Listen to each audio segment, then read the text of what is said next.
The rain in Ibadan had no mercy that night, thick, heavy drops pounding the earth like angry bada drums. Still, Abeni stood outside her husband's house, soaked to the skin, her slippers drifting in muddy water. "Kunle, open this door," she begged. Nothing. She knocked harder. "Kunle, please, it's raining." Inside, the television grew louder. He was ignoring her on purpose. Abeni wrapped her arms around herself as thunder cracked across the sky. This was not the first time Kunle punished her with silence, but locking her outside in a storm. This was new. This was cruel. Just then, a tricycle sputtered into the compound. The driver parked, and from the back seat emerged Mama Sade, Abeni's grandmother, short and unshakable, wrapped in a bold Ankara wrapper that seemed to challenge the storm itself. She took one look at her granddaughter, trembling in the rain, and her face tightened. "Abeni, why are you outside like this? Where is your husband?" Abeni's voice barely rose above the rain. He locked the door. Mama Sade inhaled sharply, then strode to the door with the confidence of a woman who had buried 2 husbands and survived 3 wars of life. "KPA! KPA! KPA!" Her fist hit the wood like a talking drum. "Kunle, open this door before I break it. Are you hearing me?" Silence answered her. The older woman stepped back and shook her head slowly. "So he truly did this," she said. "Abeni, come." She took her granddaughter's face gently in her palms. "In our land," she began, her voice deep with ancestral weight, "marriage is a calabash of respect. Sometimes it cracks, but when a man smashes it deliberately, the way this boy has done," her eyes flashed with a wisdom older than her wrinkles.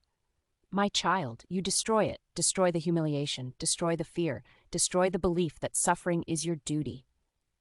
Abeni's breath caught. "Grandma, what do I do now?"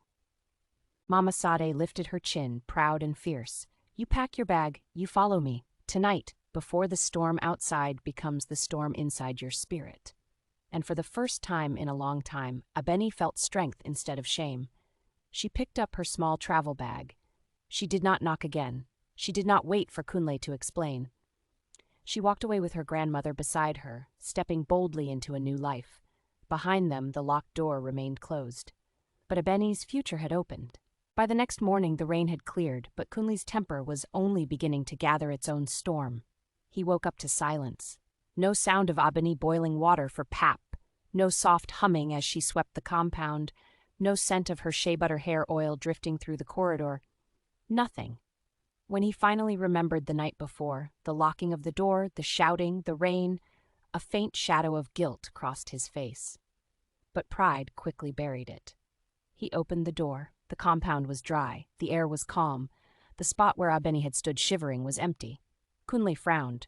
"Abeni," he called out, pretending concern. "Where did you go?" Silence. Inside the room, the emptiness became undeniable. Her clothes were gone. Her small cooking pot was gone. Even the little wooden stool she loved was gone. Kunle's chest tightened. "Mba, no, she didn't actually leave, just then." A neighbor, Mama Tawa, passed by with a broom tucked under her arm. "Kunle," she said with raised brows, "your wife left with her grandmother early this morning. They said you won't see her here again." Kunle's jaw dropped. "What do you mean she left? To where?" Mama Tawa shrugged. "Ask yourself. Even goats have shelter. You left a whole woman outside in the rain. If na me, I go kamat too." Kunle felt embarrassment wash over him. He grabbed his phone and called Abeni. No answer. He called again. Still nothing. He called her friend, her aunt, even her tailor. Everyone claimed they didn't know her location. Even those who knew stayed silent, because respect must be earned, and Kunle had not earned it. Abeni sat in her grandmother's warm living room in Ogbomosho, wrapped in a soft wrapper, sipping hot ginger tea. For the first time in months, she wasn't afraid of a man's footsteps. For the first time in years, she felt the weight lift from her shoulders. "You are safe here," Mama Sade said, knitting by the window. "Your spirit needs healing. Let him come and meet an empty room. Let him realize what he lost." Abeni nodded slowly. She wasn't thinking of revenge. She wasn't thinking of punishment. She was thinking of peace. That evening, she turned on her phone and finally read Kunle's messages. "Abeni, what is the meaning of this? Come home." "I didn't mean it like that. People are laughing at me. Are you really not coming back?" She looked at the last message for a long time.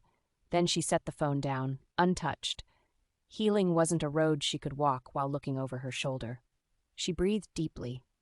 her first free breath in a long time. And in Ogbomosho that night, a new woman began to rise inside her. If you enjoyed this story, please like, follow, and share for more African stories just like this.